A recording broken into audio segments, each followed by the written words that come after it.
महाराष्ट्र और झारखंड में कुछ देर में मतदान के बाद अब काउंटिंग शुरू होने वाली है। 8 बजे से शुरू होगी वोटों की गिनती। महाराष्ट्र की 288 सीटों के परिणाम, झारखंड की 81 सीटों की मतगणना बस शुरू हो रही है। टीवी9 पर सबसे तेज और सटीक नतीजे आपको मिलेंगे। आनंद हमारे साथ जुड़ रहे हैं। आनंद, लगातार मैं देख रहा था लगातार आप महाराष्ट्र के बड़े फेसेज से बात कर रहे थे और सब कहीं ना कहीं अपने दावे कर रहे थे।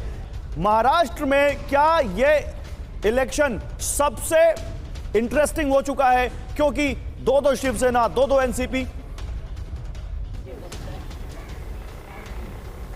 जी बिल्कुल, इस बार जनता ने किसको असली शिवसेना माना है, किसको असली एनसीपी माना है, उसका भी पता कुछ देर बाद चल जाएगा जब नतीजे हम सबके सामने होंगे।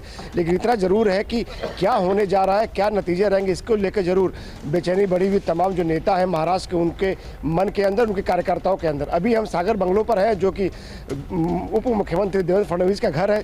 बाहर तो कोई खास हलचल नहीं है, लेकिन जाहिर तौर पर घर के अंदर हलचल है, उनके मन में हलचल होगी कि क्या होने जा रहा है। देवेंद्र फडणवीस महाराष्ट्र में बीजेपी के सबसे बड़े चेहरे हैं, सबसे बड़े नेता है, मुख्यमंत्री रह चुके हैं, इस बार उप मुख्यमंत्री है। और ऐसा कहा जा रहा है कि अगर बीजेपी इस बार महायुति में सबसे ज्यादा सीटें लाती है, सबसे बड़ी पार्टी बनती है। ठीक है, मैं आता हूं आनंद आपके पास। राजीव भी हमारे साथ है। राजीव, देखिए, देवेंद्र फडणवीस बीजेपी के सबसे बड़े नेता, महाराष्ट्र में बहुत बड़ा त्याग किया उन्होंने बीजेपी की सरकार के लिए। लेकिन अब ये बताइए मुझे, जो दूसरे गठबंधन के लोग हैं, जो शिवसेना शिंदे गुट है या एनसीपी अजित पवार है, उनके नेता क्या कह रहे हैं?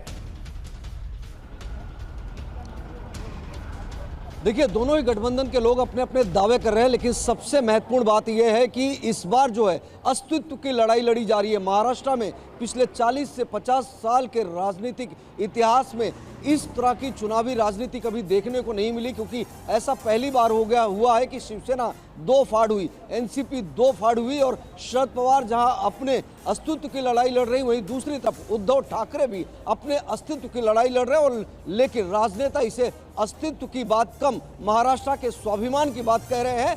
लेकिन सबसे बड़ी बात यही है कि चुनावी नतीजे जो हैं वो ये बताएंगे कि आखिर में असली और नकली शिवसेना या एनसीपी कौन है। लेकिन दोनों ही गठबंधन के अपने अपने दावे हैं। ठीक है राजीव, आप हमारे साथ रहिए। देखिए, लगातार हम बता रहे हैं अपने दर्शकों को, टीवी9 भारतवर्ष पर रिजल्ट डे की सबसे बड़ी कवरेज, सभी मतगणना केंद्रों पर टीवी9 के रिपोर्टर्स मौजूद हैं। टीवी9 पर देखिए चुनावों का पहला रुझान। टीवी9 भारतवर्ष पर सबसे तेज और सटीक नतीजे आपको देखने को मिलेंगे।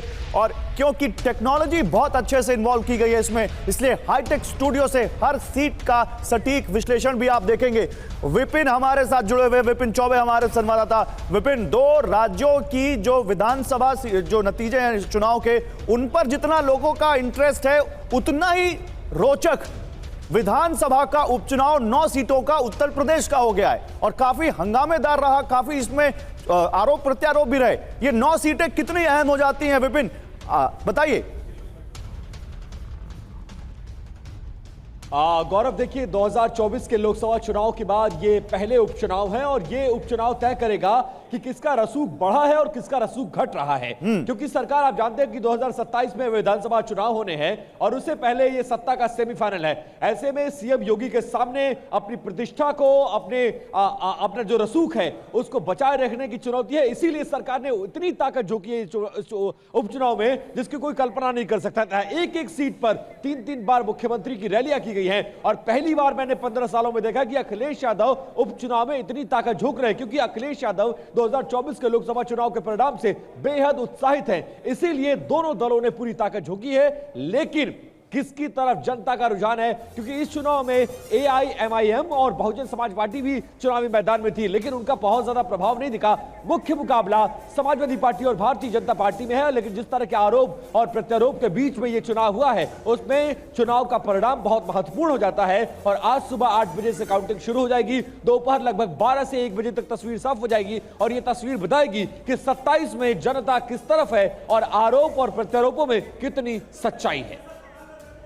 पास आएंगे, लेकिन टीवी9 भारतवर्ष की स्क्रीन इस वक्त सबसे अलग नजर आ रही है, क्योंकि हमारी यूएसपी है ये बिग वॉल, जिसके जरिए एक एक इंफॉर्मेशन हम आपको देंगे। हमारे साथ मौजूद है डेटा मुशाह, जो कि एक एक आंकड़े का विश्लेषण करेंगे। पार्टी विभाजन का नतीजा क्या हुआ, शिवसेना शिंदे यानी असली शिवसेना जिसे कानूनी तौर पर कहा जा रहा है, वो 81 सीटों पर, शिवसेना यूबीटी उद्धव ठाकरे की पार्टी 95 सीटों पर चुनाव लड़ रही है। पार्टी विभाजन का नतीजा क्या हुआ ये आपको बताएंगे। साथ ही साथ देखिए, ये जो एनसीपी की अगर बात करें, जिसे असली एनसीपी कहा जा रहा है कानूनी तौर पर, लेकिन जनता फैसला करेगी कि असली एनसीपी कौन सी है, अजीत पवार की एनसीपी या शरद पवार की एनसीपी। 59 सीटों पर एनसीपी अजीत पवार और 86 सीटों पर एनसीपी शरद पवार लड़ रहे हैं चुनाव। क्या होगा अब विरासत की सियासत, इसका भी हम जिक्र करेंगे। ठाकरे परिवार की विरासत देखिए, आदित्य ठाकरे उद्धव ठाकरे के बेटे,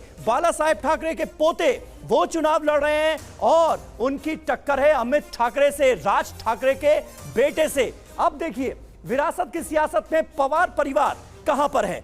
बारामती से अजीत पवार जो कि मौजूदा डिप्टी सीएम हैं, भतीजे शरद पवार के, और इनका मुकाबला जो है ये है युगेंद्र पवार से, शरद पवार के पोते से। इसके अलावा शरद पवार के एक और पोते चुनावी मैदान में एक बार फिर से ताल ठोक रहे हैं। किसको कितनी सीटें मिली हैं। विधानसभा उपचुनाव देखिए बहुत अहम है।